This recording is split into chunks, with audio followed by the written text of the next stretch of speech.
Shalom, shalom, shalom.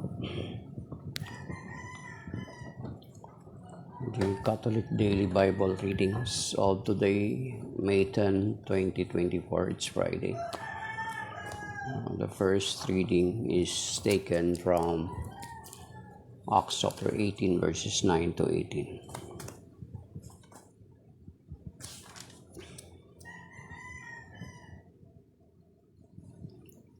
One night in a vision, the Lord said to Paul, "Do not be afraid, go on speaking, and do not be silent, for I am with you.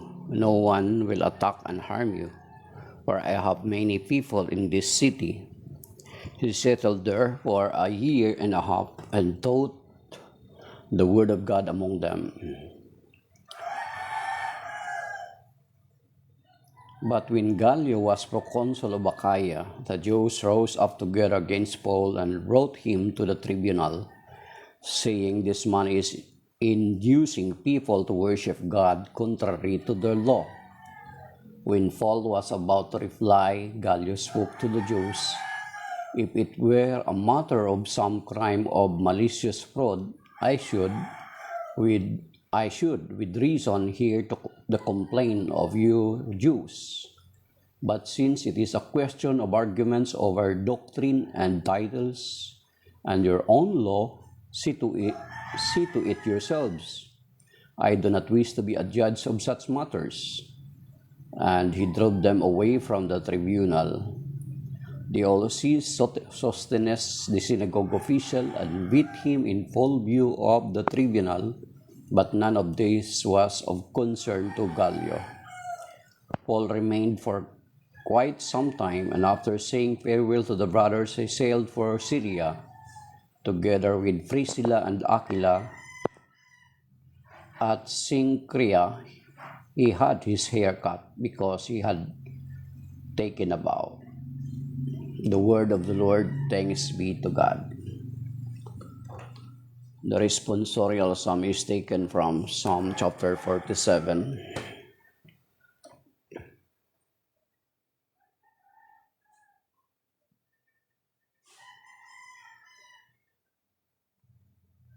God is King of all the earth. Alleluia. God is ascended with jubilee, and the Lord with the sound of trumpet. Sing praise to our God, sing praise to our King, sing ye. God is King of all the earth. This is the responsorial song.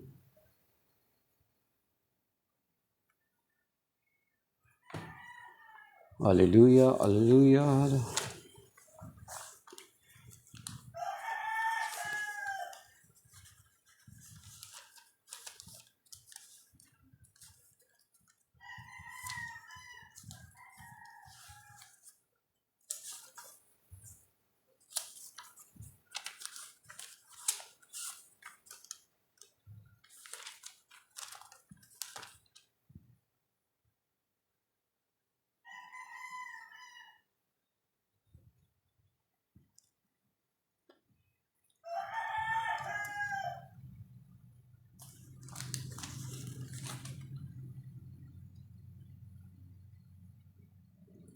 Alleluia, alleluia. Was it not necessary that the Messiah should suffer these things and enter into his glory?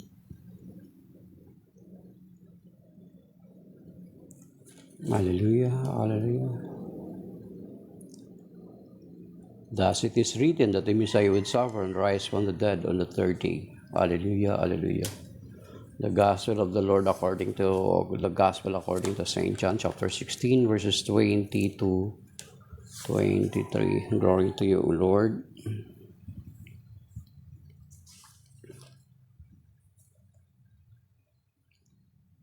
Amen, amen. I say to you, you will weep and mourn while the world rejoices.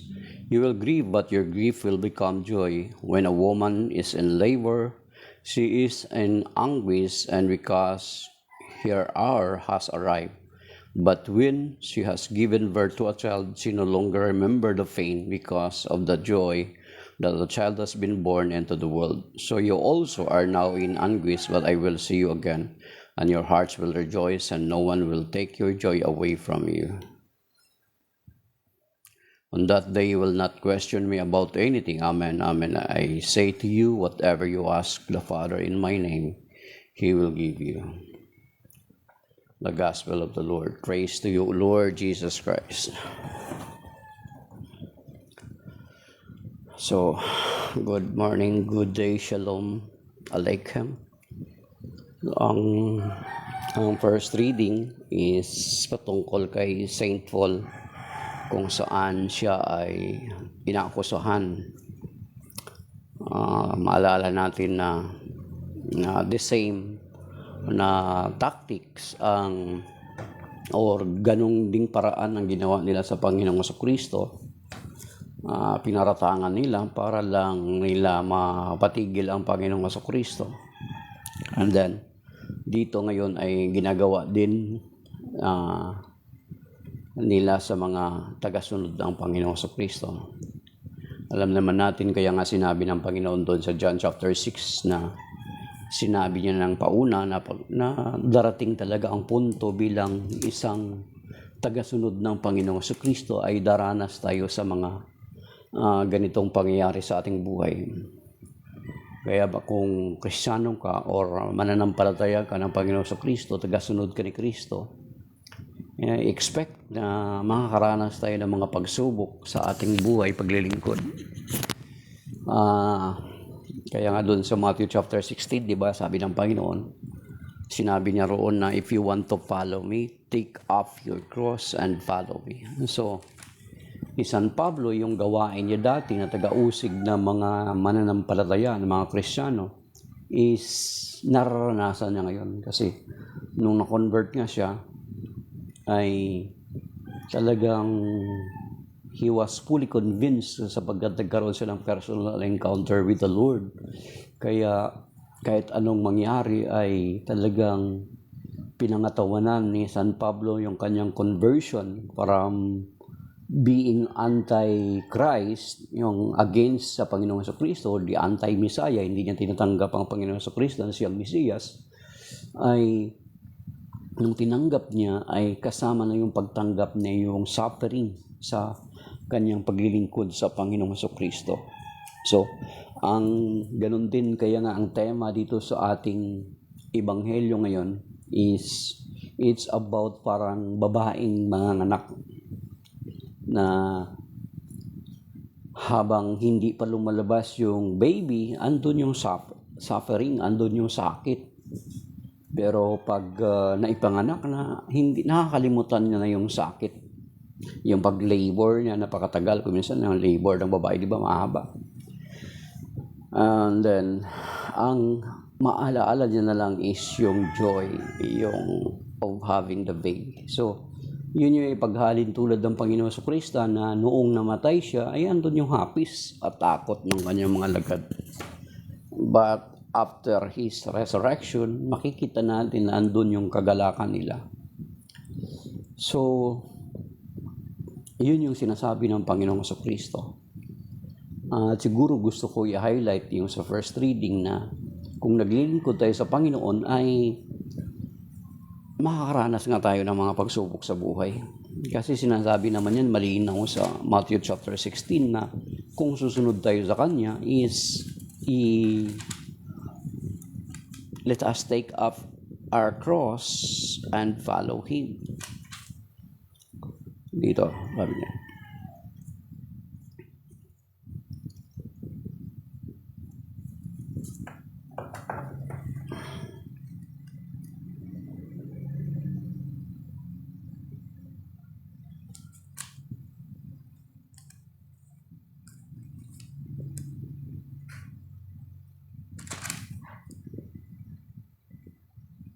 Sa Matthew chapter 16 verses 24, sabi dito, Then Jesus said to His disciples, Whoever wishes to come after me must deny himself, take up his cross, and follow me. For whoever wishes to save his life will lose it, but whoever loses his life for my sake will find it. Of course, sa ating pagsunod sa Panginoong Kristo, ito nga, sinasabi niya, let us take up our cross and follow Him. Pero katulad ng ebanghelyo ngayon na hindi puro labor ang ating mararanasan. Sa kasalukuyan, we are undergoing suffering and trials as we follow the Lord. Pero kung titingnan natin doon sa Romans chapter 8, time will come. Ito yung magiging kalagayan natin. Sa Romans chapter 8, dito ipinangako na parang ito yung paghahalintulad ng Panginoong Jesucristo na ang kanyang mga alagad ay makakaranas na parang mga anak na habang nagli-labor andun yung sakit, pero after na may panganak na yung sanggol, andun na yung katuwaan. So ganun din sa atin, sa ating pagsunod sa ating Panginoong Jesucristo ngayon is we are undergoing so many trials and sufferings. Pero time will come na pagdating ng araw na ihahayag na tayo ng Panginoon ay maranasan natin ang kagalakan, joy forevermore. Sabi dito sa Romans chapter 8 verse 18, para sa atin, ito sabi mga kapatid, para sa atin ang mga pagtitiis natin sa kasalukuyan ay hindi maihahambing sa kalwalatiang ipapahayag sa atin balang araw, sapagkat nananabik ang sangnilikha na ihayag ng Diyos ang kanyang anak. Nabigo ang sangnilikha hindi dahil sa kagustuhan nito, kundi dahil itinulot iyon ng Diyos. Gayon man, nagbigay rin siya ng pag-asa na ang lahat ng nilikha ay pinalaya ng Diyos upang hindi na ito mabulok at upang makabahagi ito sa maluwalhati ang kalayaan ng mga anak ng Diyos. Okay, ito verse 22. Alam natin na hanggang ngayon dumaraing ang sangnilikha dahil sa matinding hirap na tulad ng isang manganganak. You see, andun yung suffering, yung labor, bago, parang we are in the stage of labor by now. But time will come after the child is born, andun na yung rejoices. So, dito binanggit din sa St. Paul at hindi lamang ang sangnilikha kundi tayo mga tumanggap ng Espiritu bilang unang kaloob na sa Diyos ay dumaraing din habang hinihintay natin ang paghahayag ng ating pagiging mga anak ng Diyos at ang pagpapalaya sa ating mga katawan. So you see, yung sinasabi ng Panginoong Jesucristo na sa ating pagsunod is not an easy gulaki, hindi yung hindi lang siksik-liglig at umaapaw. Paano kung hindi siksik-liglig at umaapaw ang dumarating sa atin, hindi na tayo magdalingkod?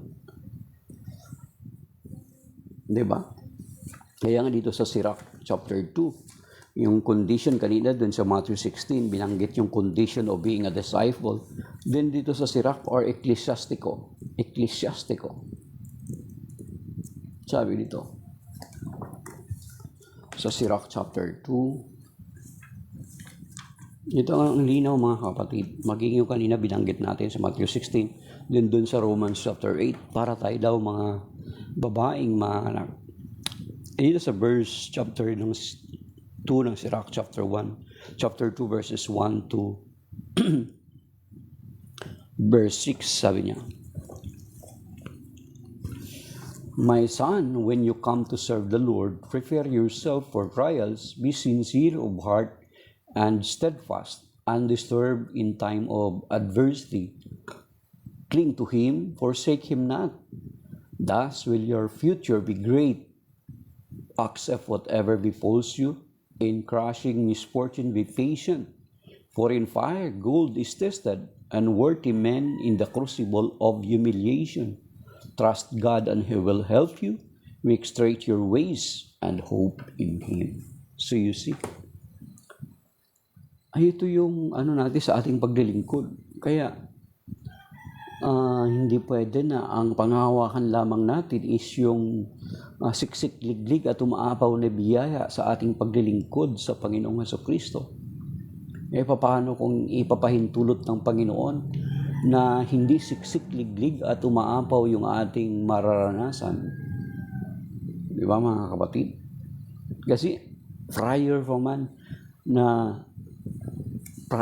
ay sinabi na ng Panginoon na if you want to follow me, take up your cross and follow me. At ganun din ang binanggit dito sa Sirach chapter 2 or Ecclesiastico, na sa ating pagsunod sa Panginoon ay ihanda natin ang ating mga sarili sa mga pagsubok. Diba? So, makikita natin na binanggit sa Ebanghelyo na para tayo mga babaeng manganganak. We are still in a labor state. Di ba? Sa mga babae, sa mga nanay, di ba? Ang labor state, sometimes it takes longer. But when the mother ay nanganak na, andun na yung kagalakan ng buong pamilya. Masaya na, tuwang-tuwa na. Di ba? May mga nanay pa nga kuminsan, ayoko na. But after the birth, nakakalimutan na yung pain. The same with, na binanggit kanina sa Romans chapter 8 na binasa natin, na habang hindi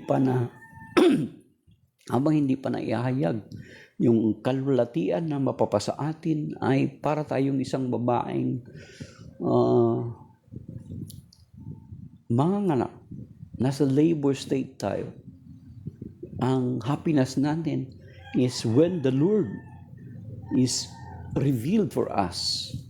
When the Lord will reveal yung ating kalagayan balang araw. Yung sa Romans chapter 8, verses 8 to the following verses. Basahin niyo po. Yun yung natin, yun yung pag-asa natin, yun yung hope natin. Kaya nga ang sabi dito sa 1 Peter chapter 1 verse 6-7, na parang katulad din ng binanggit kanina sa Sirach chapter 2. Sabi dito sa 1 Peter, sabi niya, chapter 1 verse 6 and 7, in this you rejoice now for a little while, yan, you may have to suffer through various trials, so that the genuineness of your faith, more precious than gold that is perishable, even though tested by fire, may prove to be for praise, glory, and honor at the revelation of Jesus Christ. So yun mga kapatid, na parang katulad ng ginto. Thank you, Sir Raymond. Brazil. It is like a gold being tested in fire. Try to imagine, ay nabanggit ko na previously sa other live ko, na kung nakita ko actual in my eyes kung paano i-process ang ginto. So, ititibagin sa bundok yung bato na yun, ikakras, tingnan nyo, itigakras, gilingin pa sometimes yung bato. Then after gilingin is lalabas yung mapinong bato. Then ipopurify pa siya through water with mercury. Then after na ma-purify na siya, yung pinakamaliit na bato na yun yung ipaprocess sa apoy. At bagamat kung gaano man karami yung bato na yun na ipaprocess sa apoy, napakaliit na lang po ang maiiwan doon. Kasi masusunog yung mga dumi. Matutunaw yung mga dumi, ang matitira na lamang ay ginto. So, ganun yung ating pananampalataya. Ibinanggit even si, good morning to all. Yes, good morning, Angie Alvarez.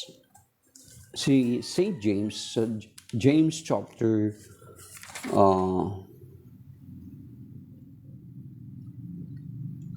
James chapter 1 verse 2 or Santiago in Tagalog, sabi rito, consider it all joy, my brothers, when you encounter various trials.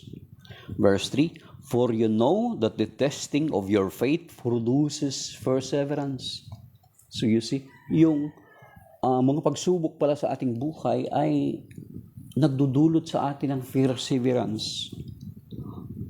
Be perfect, and let perseverance be perfect, so that you may be perfect and complete, lacking in nothing. So nagdudulot sa atin ng perseverance ng katiyagaan. So ayaw ba natin nun? Sa atin kasi kuminsan parang we are so very influenced by the system of the world already, mga kapatid. Di ba? Kahit sa mga pagkain, di ba? Kinakwento naman, actually kami, naranasan namin yan. Kinikwento naman ng mga magulang natin yung process before ng pagkain.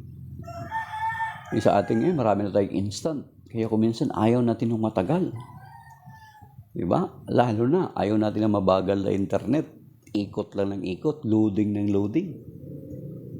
Gusto natin instant coffee, lahat na instant.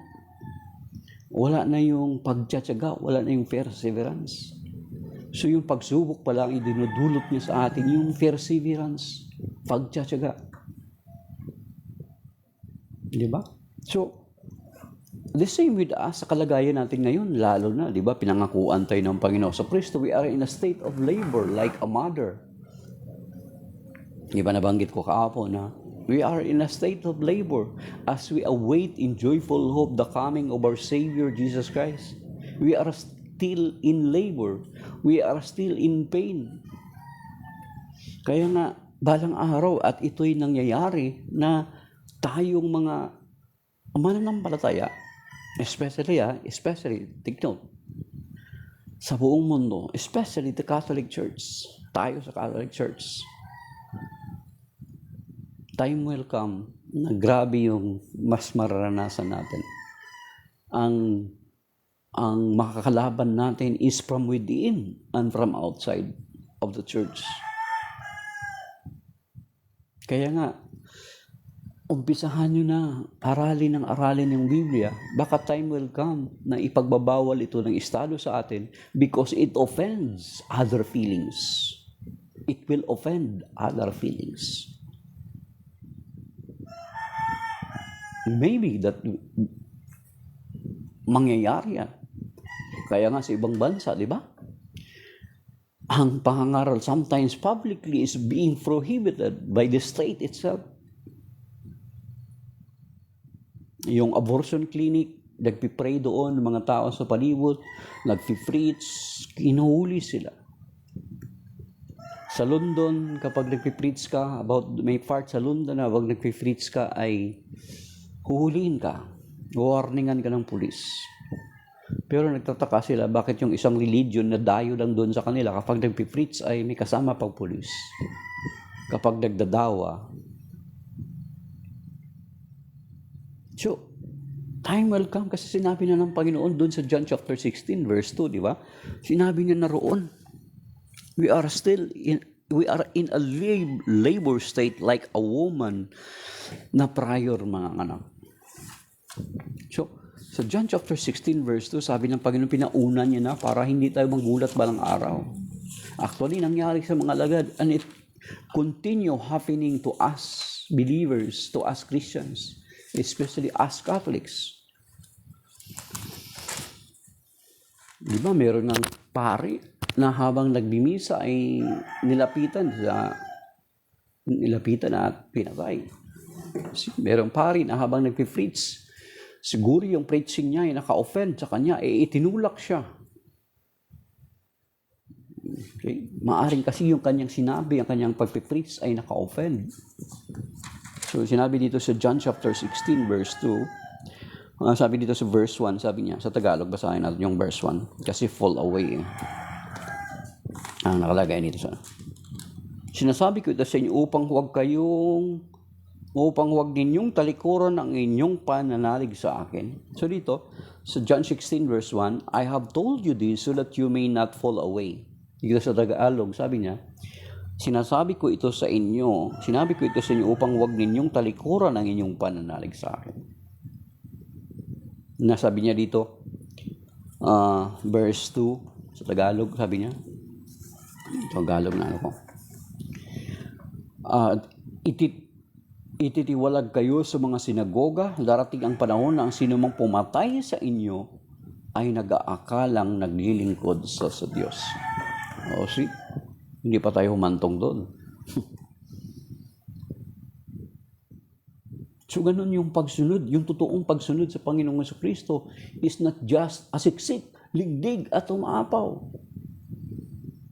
We are we will undergo various trials and sufferings. Kasi para daw tayong mga ginto na dinadaan sa apoy.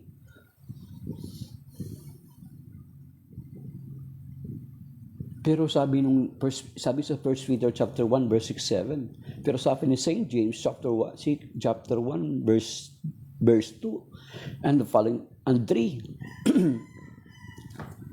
Ano sa Tagalog dito in Tagalog? James chapter 1 verse 1 and 2 and 3. Let us read it in Tagalog. Here it says, mga kapatid, mag-alala kayo kapag kayo'y dumaranas ng iba't ibang uri ng pagsubok. Dapat ninyong malaman na nagiging matatag ang inyong pananampalataya sa pamamagitan ng mga pagsubok. Yan. Yun yung sinabi ni St. James.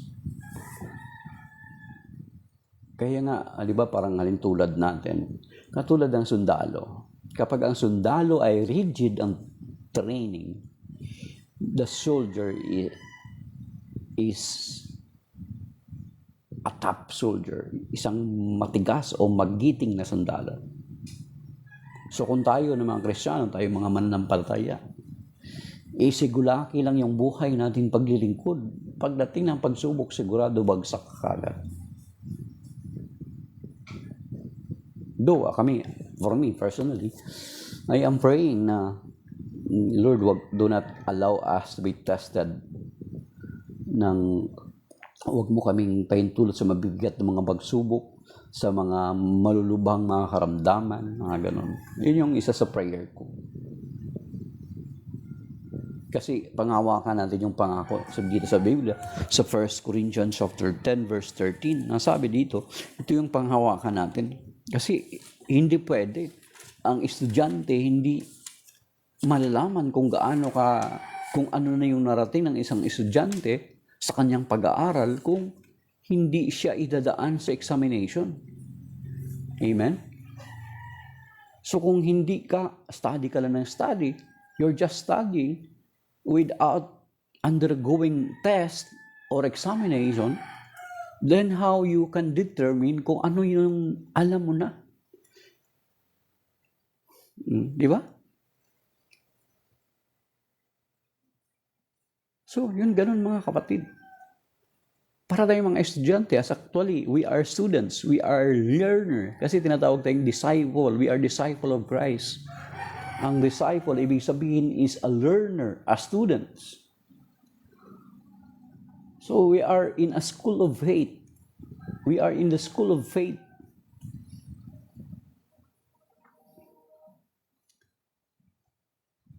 Yung pag-aaral natin, we are in an actual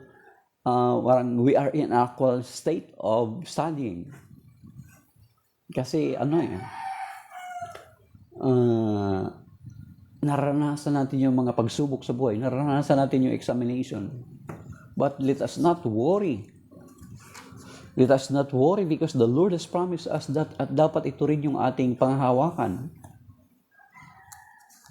Thank you, Kakay, for the share. And BZCN. Ito sinasabi ng banal na kasulatan sa 1 Corinthians chapter 10 verse 13. Ito yung dapat nating panghawakan, mga kapatid. Kasi inevitable or unavoidable yung mga circumstances or mga trials sa ating buhay. So yung prayer natin, Lord, is give us the strength, give us the endurance to endure these sufferings. Sabi dito sa 1 Corinthians chapter 10 verse 13, no trial come to you but what is human. God is faithful and He will not let you be tried beyond your strength. But with the trial, He will also provide a way out so that you may be able to bear it. So you see, yun yung pangako ng Panginoon na ating panghawakan. Kasi bilang mga Kristiyano, bilang mga tagasunod, it is unavoidable, it is inevitable, or hindi natin maiiwasan or matatakasan itong mga pagsubok sa ating buhay. So kaya hingin natin at hapang-hawakan natin itong mga pangako ng Panginoon sa 1 Corinthians chapter 10 verse 13. Ito sinasabi sa Tagalog. Wala pang pagsubok na dumating sa inyo na hindi nararanasan ng ibang tao. Tapat ang Diyos at hindi niya ipahintulot na kayo subukin na higit sa inyong makakaya. Sa halip, pagdating ng pagsubok, bibigyan niya kayo ng lakas upang makayanan ito at ng paraan upang malampasan ito. So yun yung pangako ng Panginoon na ating panghahawakan. Di ba? Ay ang Ama namin, actually doon sa Ama namin, sa other translation sa Tagalog, at huwag mo kami pahintulos. And lead us, and thou do not bring us to the test, but deliver us from evil. Ang isang salin na nabasa ko sa Tagalog ay huwag mo kami pahintulot sa maigpit na pagsubok, bagkus ilayo mo kami sa lahat ng masama. Yung isa sa translation ng Ama namin na nabasa ko. Lead us not into the test, but deliver us from all evil. Pero ang translation sa Tagalog, huwag mo kaming ipahintulot sa maigpit na pagsubok, bagkus ilayo mo kami sa lahat ng masama. Ito yung sinasabi ng 1 Corinthians chapter 10 verse 13.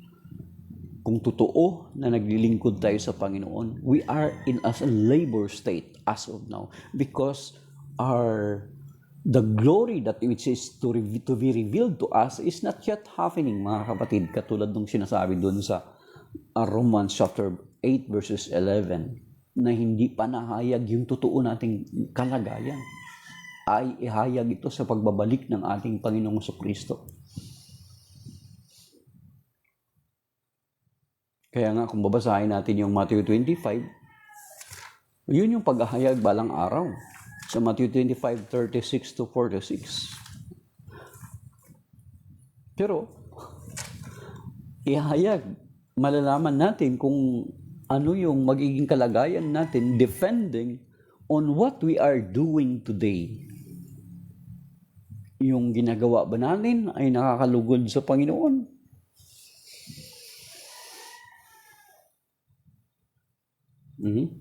Bigat doon. Kung basahin nyo.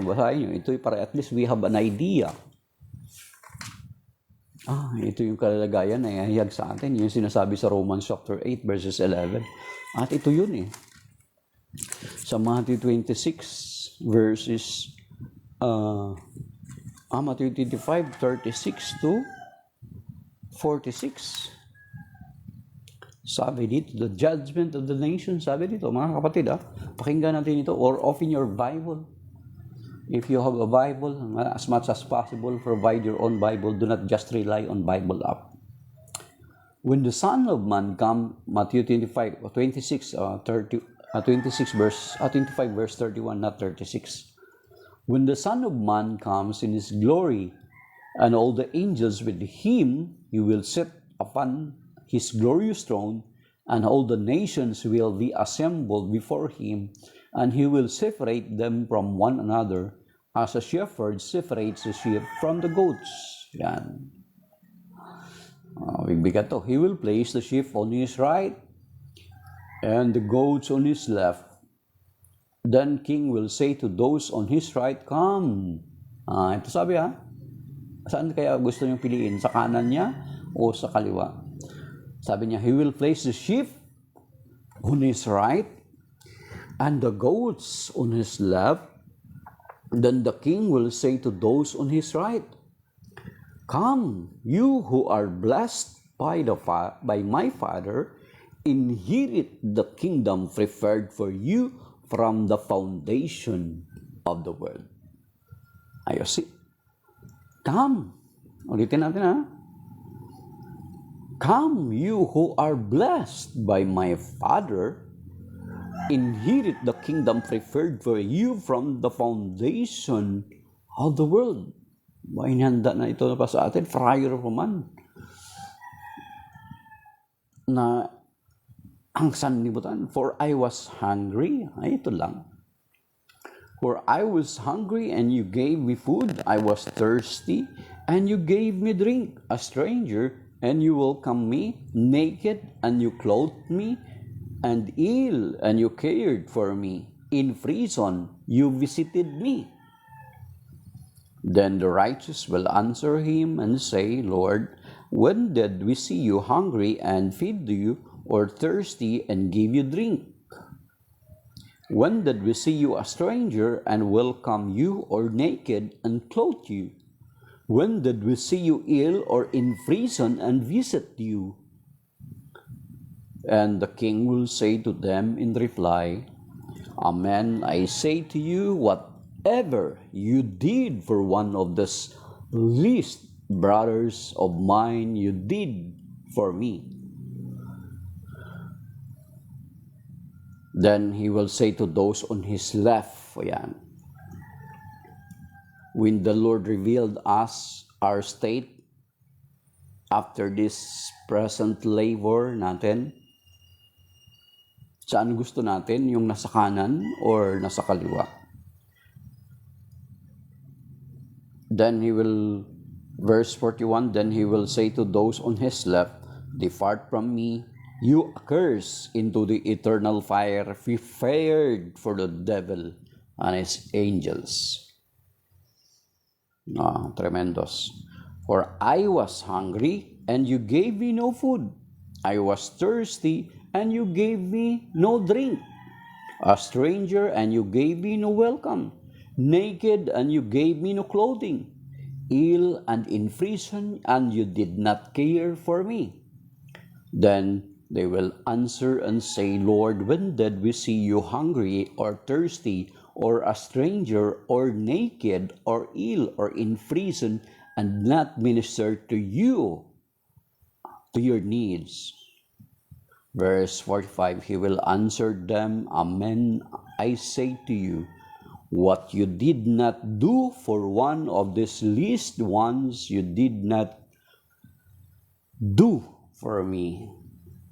And verse 46, and this will go off to eternal punishment, but the righteous to eternal life.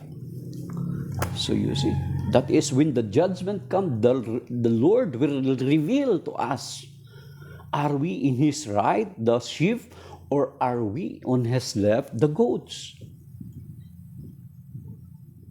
Yeah? Least, whatever you do to the least of my brothers, you did it to me. Okay? Okay. Who are those least people? Diba? Binanggit na doon. Yung mga, ayan yung mga stumbling block balang araw sa atin during Judgment Day. Yung mga namamalimos sa lansangan, yung mga in need. Ulit-ulitin natin. That is why meron yung tinatawag yung simbahan sa atin sa Catholic Church, yung tinatawag na corporal works of mercy and spiritual works of mercy is based here in Matthew 25:31 to 46. Hindi pwede na when we appear before the Lord on His judgment, Lord, sumampalataya ako sa iyo. Kasi sinasabi sa John 3:16, For God so loved the world that He gave His only begotten Son, but whosoever believes in Him might not perish but have everlasting life. Yes, sabihin ni Lord siguro sa iyo, sabihin yes. Pero ayoko nung sumampalataya lang na tamad. Meron tayong assignment, mga kapatid. Kaya nga sa 2 Corinthians chapter 5 verse 10, ang linaw naman doon, very clear. Sa 2 Corinthians chapter 5 verse 10, na parallel nitong Matthew 5:31 to 46. Anong sinasabi sa 2 Corinthians chapter 5 verse 10?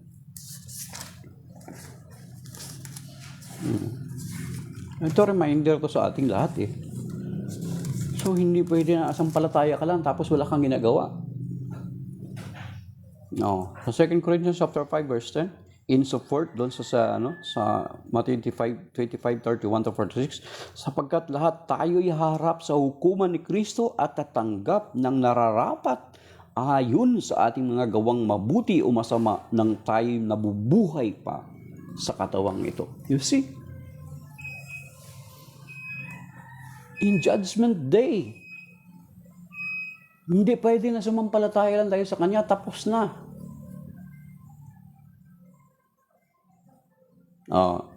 Babalik na naman tayo dun sa faith alone. Sabi ko nga sa inyo, may isang faith alone na sinasabi sa Bible, but it is not in conformity to what our brothers, our separated brothers and sisters is believing.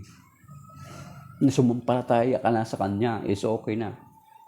Isa lang po sa buong New Testament, isang parte lang po sa Bible na meron tinatawag na faith alone na word. But it is not in conformity to the faith of our separated brethren.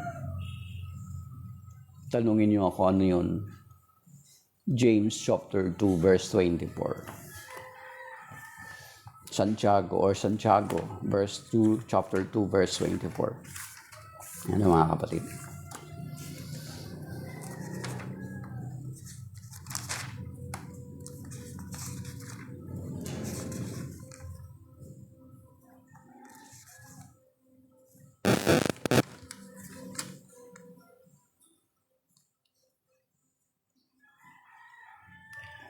Verse 24, see how a person is justified by works and not by faith alone.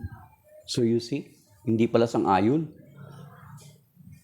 Hindi yung faith alone na, okay na faith alone. Kaya marami mga Kristiyano ngayon tamad.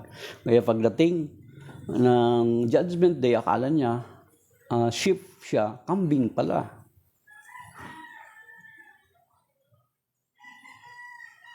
See?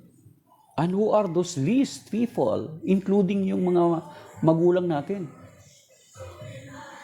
Including yung mga kapatid natin. Kasi there are calling themselves believer of the Lord Jesus Christ, yet they are neglecting their parents. Kasi toxic culture daw yun. Ang magtangin ng utang na loob sa mga magulang, toxic culture lang yun. Yun sinasabi nila. Pero very clear kung babasahin natin sa Biblia sa Sirach chapter 3. Linaw-linaw nun, basahin nyo. Read it by your own. Ecclesiastico or Sirach. Kaya kung magulang ka na protestante ka, medyo unsafe, nasa unsafe zone ka. Kasi ang Biblia ng mga protestante, wala yung Sirach, mga kapatid. Pagtanda mo balang araw, medyo delikado ka.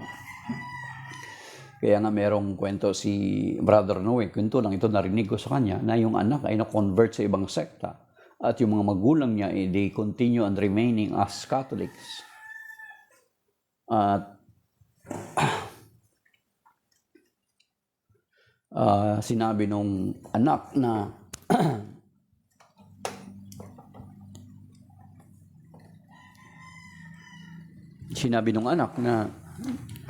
kapag hindi sila mag-alis sa pagiging Katoliko or hindi sila mag-convert, ay ipuputulin nila yung support nila sa kanilang mga magulang.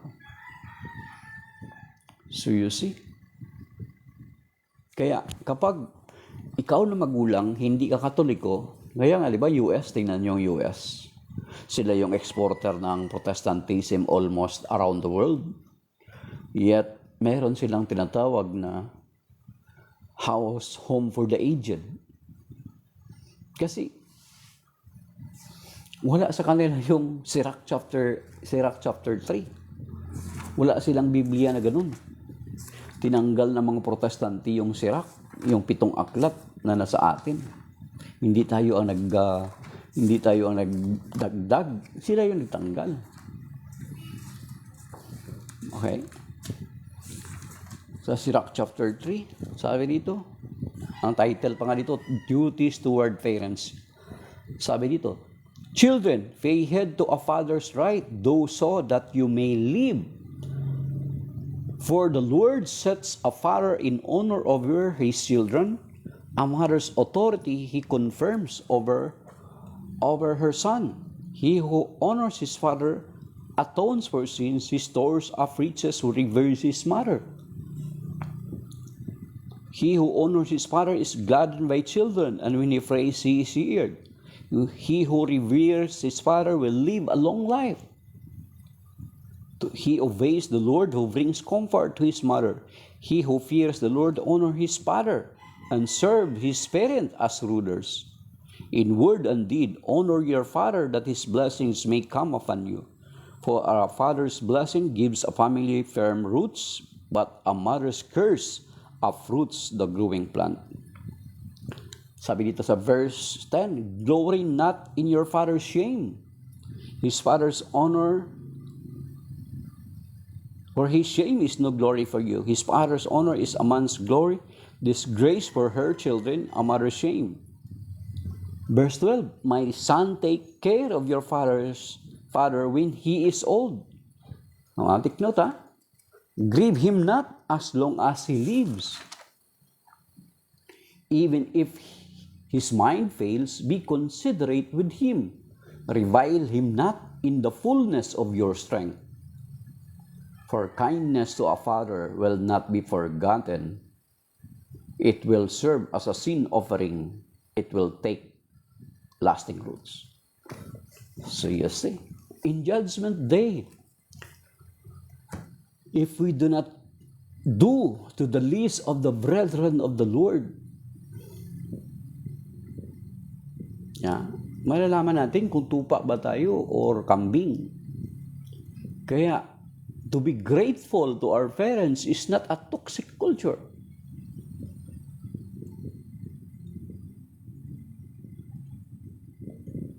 Diba? Especially if there are instances naman na may mga parents na sinasabi ng mga parents, igagapang ko yung aking mga anak. Then how can they gather for themselves kasi everything they have, they invested to you.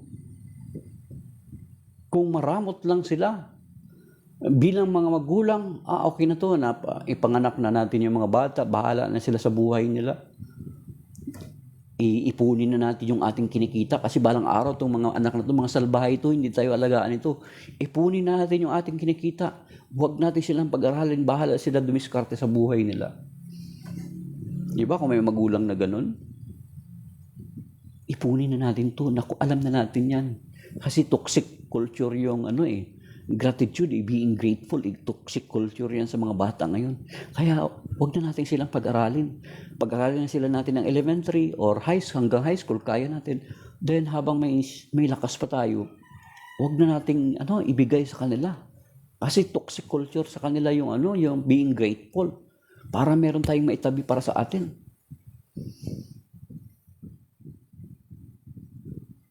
Diba? So, it is based on the Bible that we read na meron sinabi, wag mo raw siya bigyan ng kahiyan na ngayong ikay na sa kasibulan mo na ng lakas. Ewan ko lang dito ang pag-asabi sa Tagalog dito sa Sirach.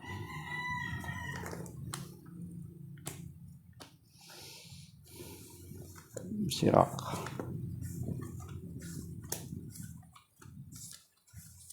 So you see, it is not a toxic culture.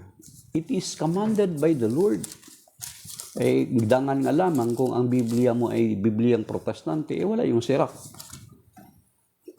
Kaya akala mo parang safe ka sa accountability with your parents. Kaya di ba sabi ko sa inyo, ang US na isa sa halos majority is mga Protestantism, sila yung exporter ng Protestantism. Sa kanila po napakarami yung tinatawag na home for the aged. Do sa atin, marami na rin mga matatanda na napababayaan ng mga anak. Kasi they were not raised in the teachings of the Lord. Okay. So verse 10, so Ecclesiasticus chapter 3 verse 10 dito, huwag mong ipagkakalat ang kahiyan ng iyong ama sapagkat ang kanyang kahiyan ay hindi mo ikarangal. Ikarangal ng sino man ang gumalang sa kanyang ama at kahiyan ng mga anak ang di gumalang sa kanyang ina. Verse 12, anak, kailingain mo ang iyong ama kapag siya'y matanda na at huwag mo siyang tudulutan ng sama ng loob habang nabubuhay. Ipagpaumanhinan mo siya kapag nanlalabo na ang kanyang isip. Huwag mo siyang lalapastanganin ngayong nasa kasibulan ka ng iyong lakas. ang paglingap mo sa iyong ama ay di malilimutan. Iyan ay magiging kabayaran sa iyong mga kasalanan. See? At sinasabi sa banal na kasulatan, sa Galatians chapter 6 verse 7, God is not mocked. Whatever a person sow, he will reap.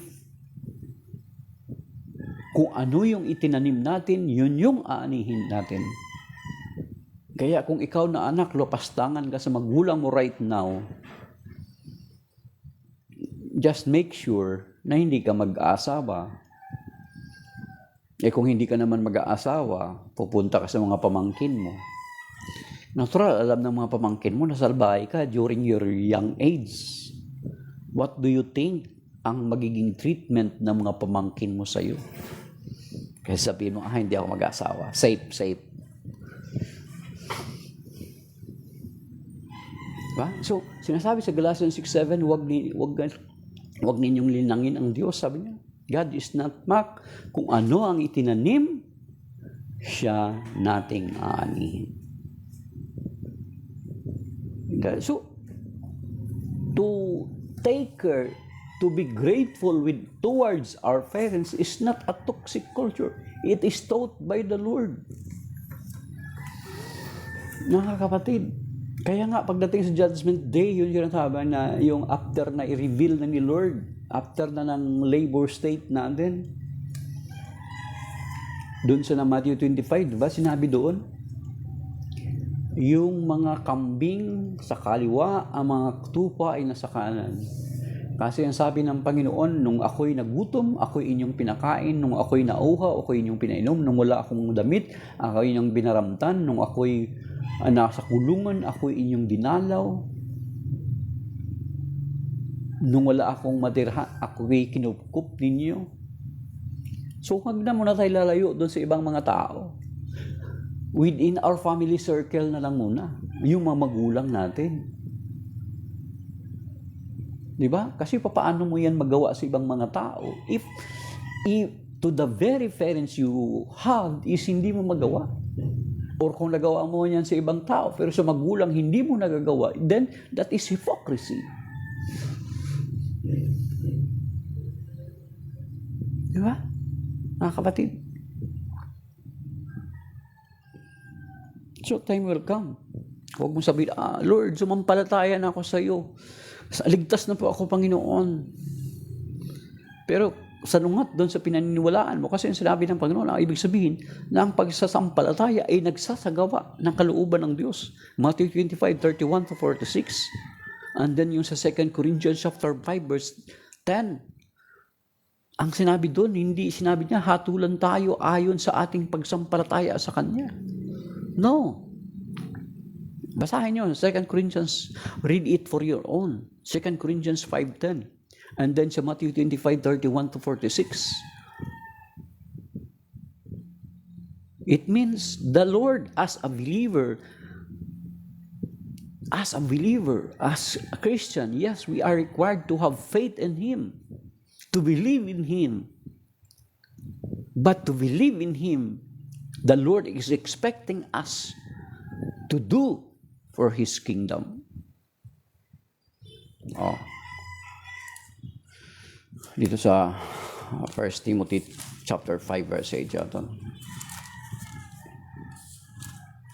1 Timothy 5:8. Tingnan ko kung tama itong recollection ko. Mga kapatid. Or 5:18.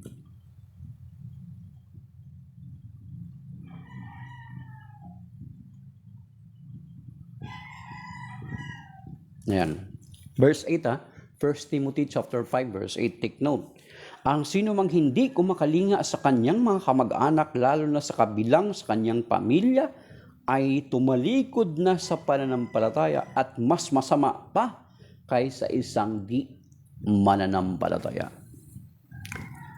So you see? So to be grateful to our parents is not toxic. It is not a toxic culture. Yung sinabi ko nga sa inyo, kung ang mga parents, although may mga parents talaga na siguro talagang pinagkaitan talaga ng or wala silang wala silang parenting skills, na nag-anak talaga sila, parang wala talaga, parang napapabayaan ng ang mga anak. There are, natural, hindi naman undeniable naman yun. Pero kung ikaw na anak ngayon sa estado ka na ng nasa maayos na pag-iisip ka na, nakaintindi ka na ng hindi ng mabuti at masama. Kung sabi ko nga previously, kung yung mga magulang mo is, kasi sinasabi, lalo na yung comparison dati sa akin ng kaibigan ko, ng kasamaan ko sa barangay, si nung Tito Perla. Sabi niya, ang mga magulang natin ang ating salamin. So, I am referring to those children na binabayaan ka. Sige, pagpalagay natin, you are supposed that you are being neglected by your parents. Ang mga magulang mo ay hindi nagiging magandang halimbawa. Yes, given na napabayaan ka nila, hindi ka nila kinaruga, hindi sila naging magandang halimbawa sa iyo, hindi sila magandang salamin sa iyo. Yes, yet you are now in a state na marunong ka na at marunong ka na umunawa. Kung sa tingin mo ang mga magulang mo na salamin mo ay hindi maganda, why not find other people na magiging mabuting ehemplo para sa iyo at sundan mo? Diba? Kasi kapag may salamin kung minsan na ang tingin mo sa sarili mo is pangit ka, maghahanap ka ng salamin na maganda ang tingin mo sa mukha mo. Diba ganon? Supposed to be like that. Find other person to be a good example, to be your guide, to be your yung i-imitate mo, i-emulate mo. If your parents to fail to do so. Ganun mga kapatid. Meron talaga mga ganung mga parents. Di ba?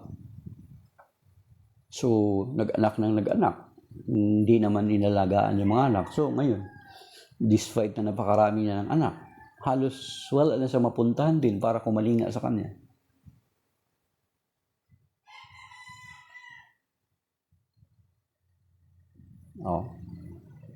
Pero may mga magulang na kung naging maramot lang sila, hindi na nila iaasa sa inyo yung pagtanda nila.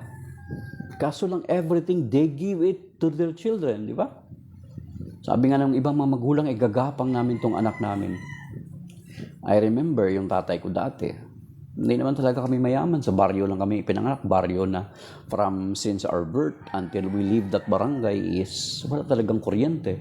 Nagkaroon lang ng kuryente noong mga pag-alis na namin, mga 1998 na or almost 2000, something like that. Walang tulay. Ngayon, nagkatulay na. Farmer na naman tatay ko. Nag-aalaga kami ng baboy, may barako kami. Medyo may nagkakitaan namin. May mga alaga kami mga manok. Dati may pabo. Yung pabo namin, binibenta pa ng kapatid ko. Tinatago na ng tatay ko doon sa pinsan ko, doon na pinapalagaan. Kukunin pa rin ang kapatid ko sa kabibenta. Yung palay namin sa Tabungos, yung malaking basket ng kawayan na malaki. Hukayin at ipapakilo. Kapag panoorin to ng i-download ko kasi ito, then ipopost ko sa Facebook and then sa YouTube. Kung panoorin to ng kapatid ko, malalaman niya na siya. Pero hindi ko babanggitin pangalan niya. So, yung tatay namin, kasi farmer lang kami, magsasaka lang kami. Nung nag-aaral kami sa bayan, there are times na wala kaming baon. And this is how the parents sacrifice for us. And many parents is doing. Kahit yung mga kapatid natin na nasa abroad ngayon. Di ba? May tiwala sila sa inyo. Everything pinapadala nila para sa inyong mga anak. Then, nabalitaan natin na yung magulang na after na wala na siya kinikita abroad, umiiyak na siya. At ang sabi niya, do not give everything. Live for yourself. Kasi itong mga bata na to siguro nahawa na ng toxic culture or wala na silang aral patungkol sa sinasabi ng banal na kasulatan. So balik ako sa tatay namin. Natural, tatay ko, ibida ko kasi. Kayo meron din kayong kwentong dapat ibida. Na sinasabi natin na na-relate natin ito kasi doon sa we are in a labor state, the time will come, the Lord will reveal us kung ano yung kalalagayan natin.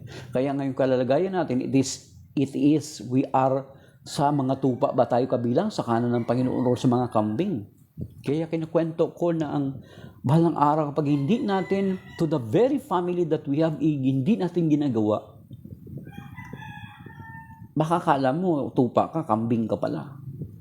Kasi diba, how can you do to other people yung sinasabi sa Matthew 25:31-46 kung hindi mo ginagawa to your very own family? If you are doing it to other people but not in your family, that is hypocrisy. At itong pamilya naman na ginagawan mo ng mabuti, membro ng pamilya mo, ay, good morning, Kuya Kulit, na binabalikan ka naman in return na hindi maganda, time will come. Yung retribution for them. At least you are doing your part.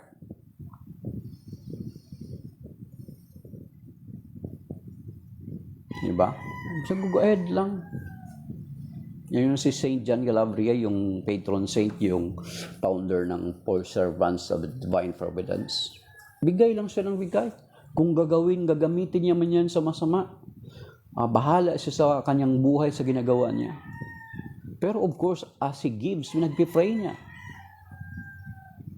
Si Elia, thank you for that gifts. Power hug. Thank you for 10 power hug.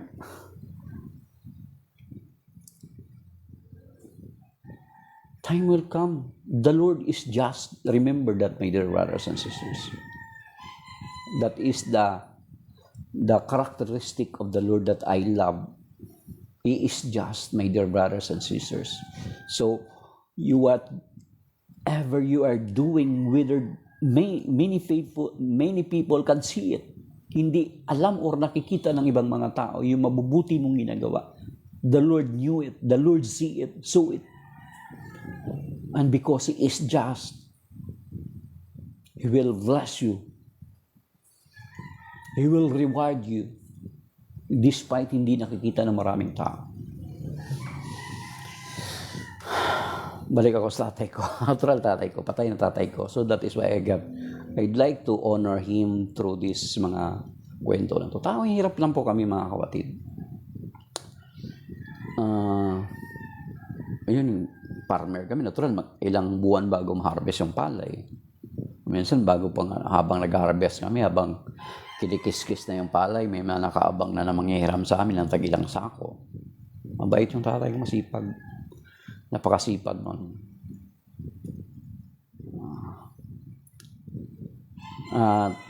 Natural, yung barako naming baboy, doon kumikita kami doon. And then, mga manok namin, mga alaga kami, may mga tanim kami, mga gulay-gulay doon sa gilid ng palayan namin. And then, yung tatay ko, nung high school kami ay, wala kami, there are times wala kami pambaon. Yung mga almost 4 kilometers or more ay nilalakad namin yan araw-gabi, araw, umaga at hapon. Wala pa kami mga sasakyan on, nagkaroon na ng sasakyan, ng habal. Wala naman kami pambayad doon. So there are times yung sacrifice niya tatay as a parent, pupunta siya doon sa bayan, malapit sa school namin, ay kausapin niya yung mga naalala ko ito mga kapatid, I am not ashamed to share it. I'd like to honor my father, his memory. Kausapin niyo yung mga nagtitinda ng ulam. Sabi niya, baka pwede ako makautang ng ulam para sa mga anak ko. 2 kasi kami ng kapatid ko nag-aaral ng high school. Try to imagine that. Yung shame, is aside ng tatay ko yung shame, hindi niya naman kilala yung mga nagtitinda doon eh. Pwede ba ako mag-utang ng ulam ng mga anak ko? Try to imagine that. Try to imagine that the parents would set aside their shame. just for you to study. That time will come na nakapagtapos ka na, nakagraduate ka na, nakapag-aaral ka na, established na yung buhay mo. Then sasabihin mo, toxic culture to help the parents. It is their obligation to let na makapag-aral ka, makapagtapos ka. It is their obligation. Kung hindi nila ginawa yung obligation nila, hindi ka nila minahal, hindi lang yung obligation, it is love that motivates them. It is love that drives them. Kung hindi nila ginawa yun, sabihin nila,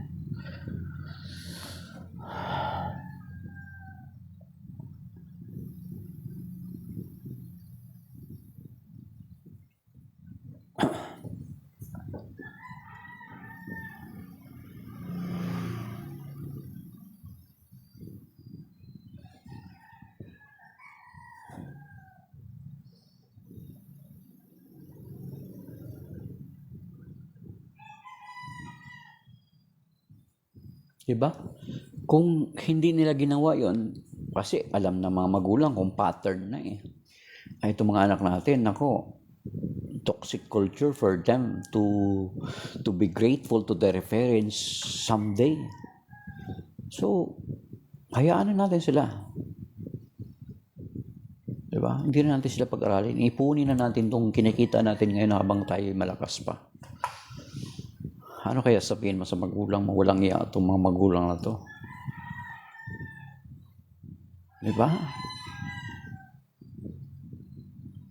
To be grateful is not a toxic culture. Why listen to those, kahit sabihin mo artista pa yan, mga sikat pa yan, o ano man ang narating nila sa buhay nila. Why follow them? Follow what the Lord is saying. Follow what the Scripture is saying, my dear brothers and sisters.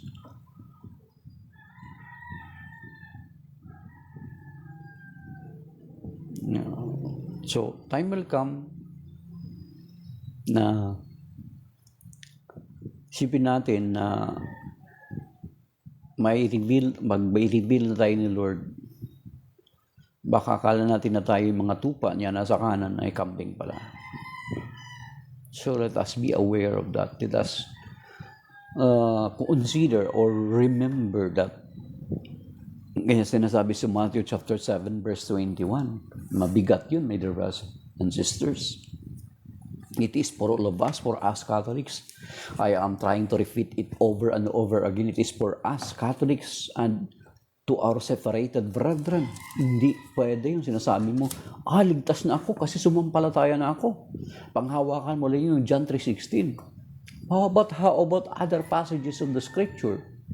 Why you're not considering to consider those other passages? Yan lang yung pinanghawakan mo, Matthew 7:21, Matthew John chapter 3 verse 16. Samantala, sinasabi dito sa Matthew 7 verse 21, mabigat to.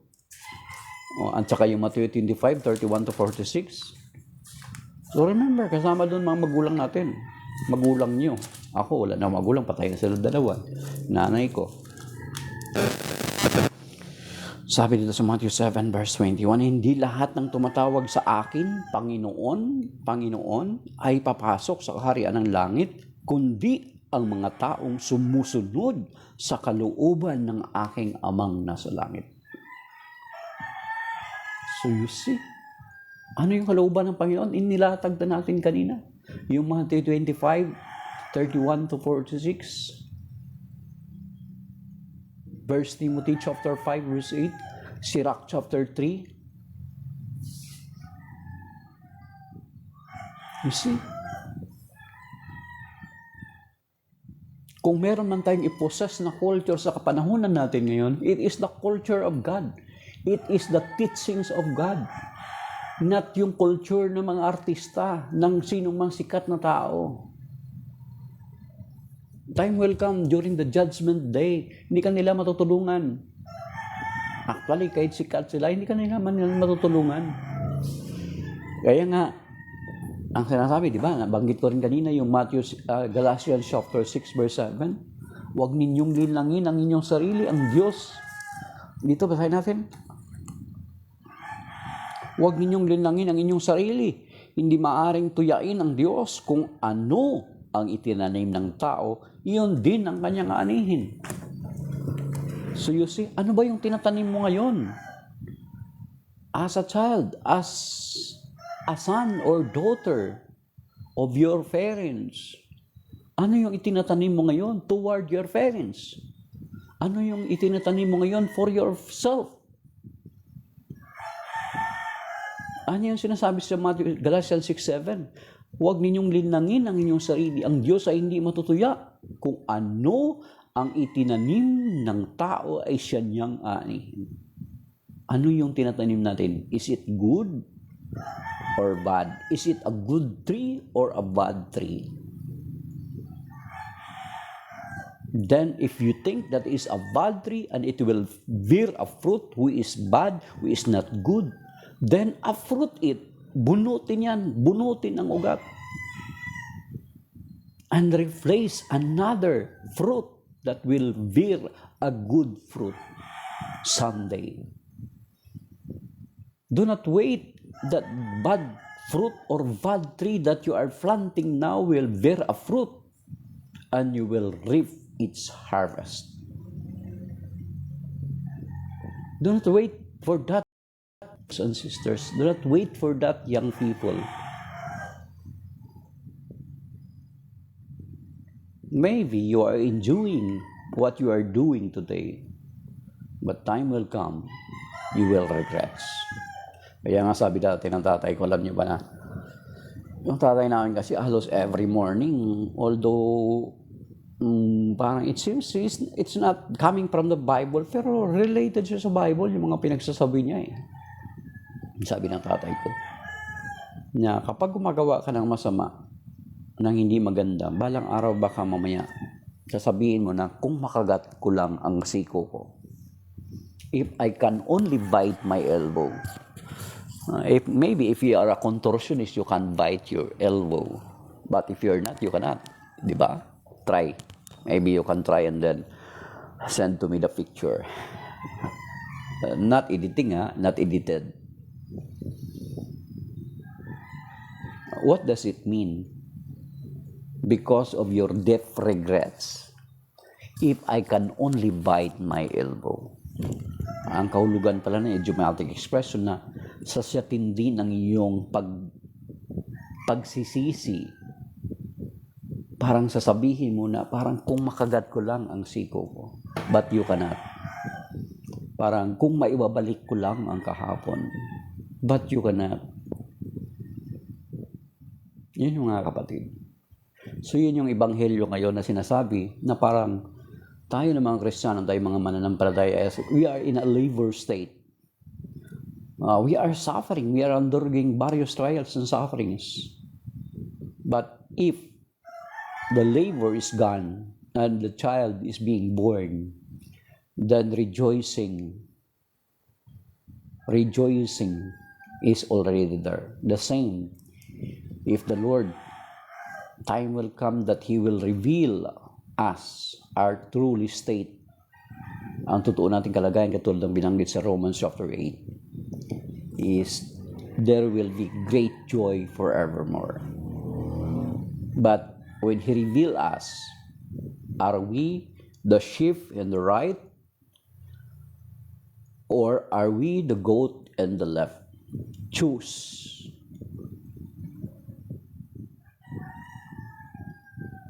Tayo yung pipili. Hindi pwede na sumampalataya ka lang na wala kang ginagawa. Hindi mo sinusunod yung Matthew 25:31 to 46 and 2 Corinthians chapter 5 verse 10. Because the Bible is very clear. In English, let us read in English Matthew chapter 7 verse 21. That is, I will end up here in Matthew 7 verse 21.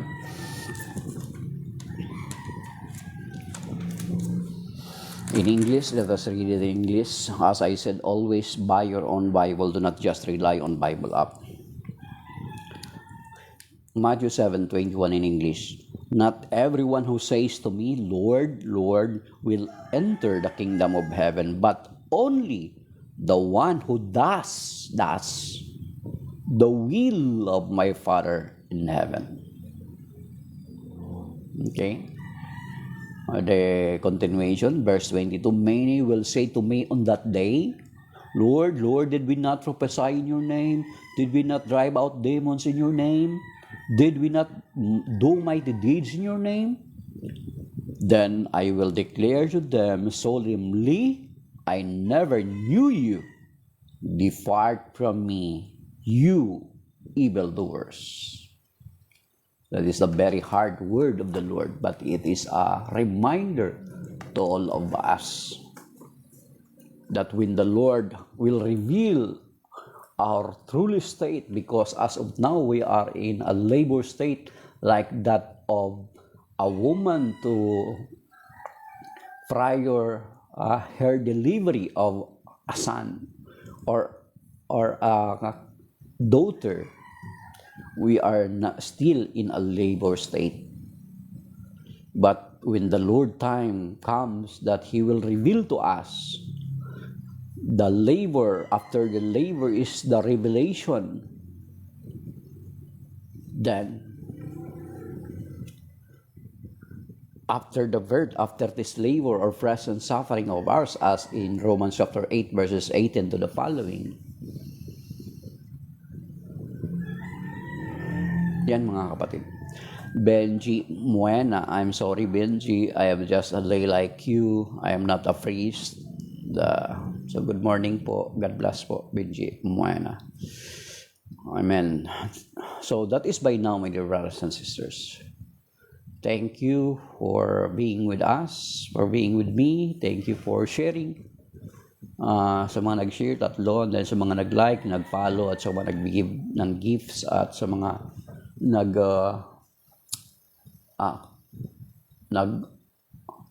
what we call this, nag-share, nag-affirm, nag-say amen. Brother Danny from Japan, you're late. I think you're late.